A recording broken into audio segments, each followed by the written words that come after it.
L'entreprise est parfaitement légitime pour influencer des comportements en matière de mail.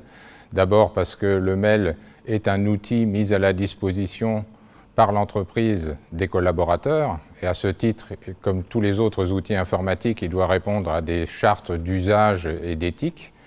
Mais aussi, on peut aller plus loin en recommandant des bonnes pratiques et des bons usages de ce mail aux collaborateurs.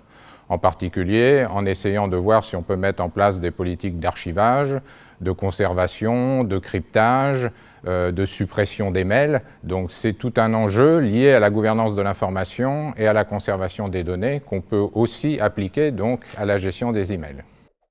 Le risk manager prend-il en compte le risque mail? Dans les sociétés où j'ai travaillé ou que j'ai audité, c'était assez rare.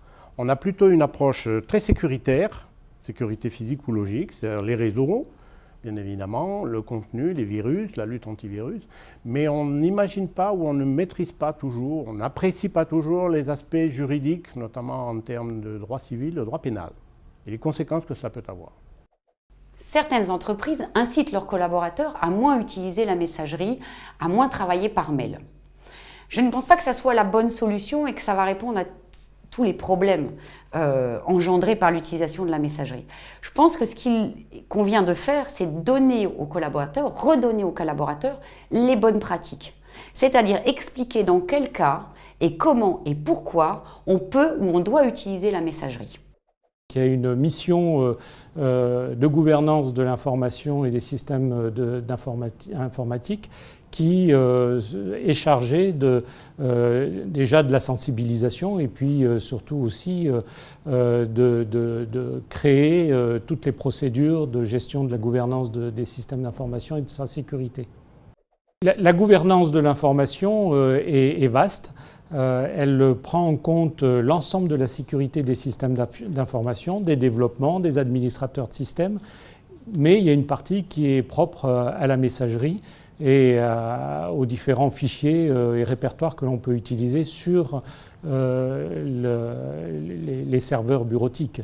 Et à ce moment-là, il y a une charte de l'administrateur des systèmes d'information, il y a une charte de l'utilisateur des systèmes d'information et il y a une charte du bon usage de la messagerie.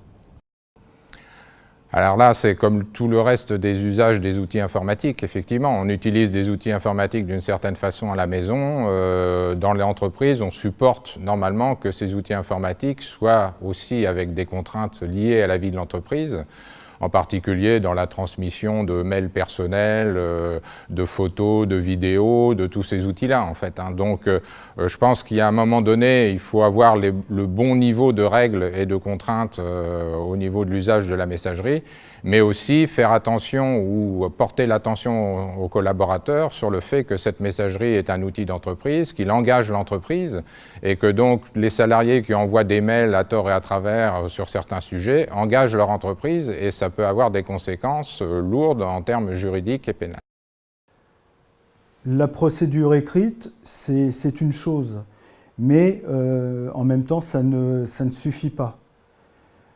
Il faut aussi en permanence que nous communiquions oralement lors de formation aux différents outils, partout où on est amené à devoir classer ou archiver du mail.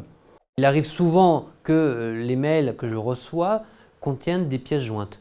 Nous, au niveau de notre entreprise, on essaye de bannir cet aspect-là en offrant en parallèle des outils de gestion documentaire, donc qui sont faits pour gérer des documents, et d'utiliser la messagerie comme outil de notification avec des liens sur ces objets-là. Donc à tout moment, mon information est dans la base de gestion documentaire et à jour. Alors que si elle était conservée dans mon mail, il se peut qu'une autre personne fasse une modification et donc on se retrouve avec plusieurs mails, avec plusieurs versions et on ne sait plus quelle est la version à jour, la version pertinente. Donc il est absolument indispensable de centraliser l'information, donc des outils de gestion documentaire, et de n'utiliser le mail que comme outil de notification pour informer de la mise à jour, par exemple, de l'information. Ce que je pratique, lorsque j'ai un nouveau projet qui tombe, je réunis l'équipe projet et je leur explique la règle. Pas de mail. Le projet se gère dans le réseau social d'entreprise, tout le monde est inscrit, plus besoin de se poser la question de qui est dans le groupe, qui remplace qui pendant les congés. Les comptes rendus sont rédigés au sein du réseau social. Les objets numériques, les fichiers, les comptes rendus, tout ce qu'on voudra, sont hébergés au sein du réseau social dans un seul container.